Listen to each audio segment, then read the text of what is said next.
योगा के हवाले से बात कर लेते हैं। और आज योगा पे बात करने के लिए हमारे साथ सुलाफ़े नकवी मौजूद हैं। वो किस तरह का योगा हमारे लिए लेकर आई हैं, आइए उन्हीं की तरफ चलते हैं। जी सुलाफ़े, ओवर टू यू। हम बात करने वाले हैं पोस्ट नेटल वर्कआउट, यानी कि जब आपका बेबी यानी कि ब्लेसिंग आपके पास आ चुकी है और हेल्दी है और बिल्कुल ठीक है, उसके बाद आपको अपनी हेल्थ का और ज़्यादा ख्याल रखना होता है। और उसमें क्या है कि सबसे पहले अपने आप को पॉजिटिव सजेशन दें, I am grateful, I am blessed.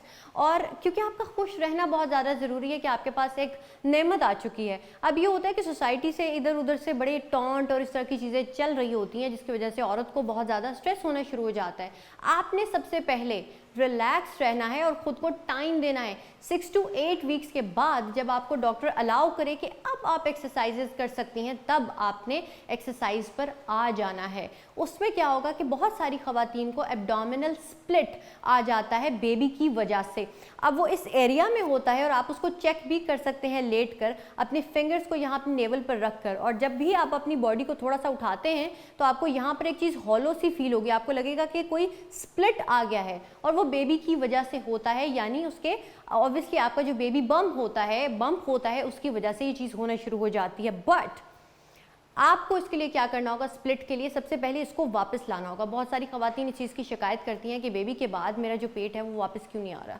वो होता है एब्डोमिनल स्प्लिट को पहले ट्रीट करना है और उसके बाद आप एक्सरसाइजेज पर आ सकते हैं। उसके लिए हम आएंगे सबसे पहले फ्लोर पर। आपने आराम से अपनी पोजीशन ली और we call it mummy tummy, क्योंकि ज़ाहिर है ये मम्मी टमी होता है। उसको आपने टोन भी करना है और साथ ही अगर तो आप कोई पेन एक्सपीरियंस करें और रिलीफ चाहिए तो उसके लिए आपको सर्कल करने होंगे, जिसे हम कॉफ़ी ग्राइंडर की तरह सर्कल कहते हैं।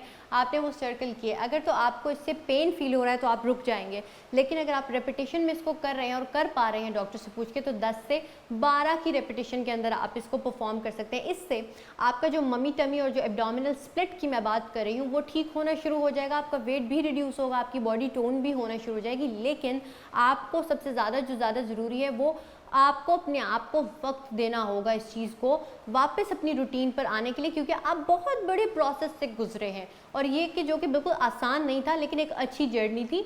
अब इसके अंदर आपको क्या करना होगा, इसके अलावा जो हमारी मम्मी टमी वाली मम्स हैं उनको क्या करना होगा, आप आएंगे ब्रिज पोज में। अगर आपको लगता है कि ब्रिज आपके लिए डिफ़िकल्ट है तो ब्रिज की मैं आपको पहले ऑल्टरनेट बता दूं।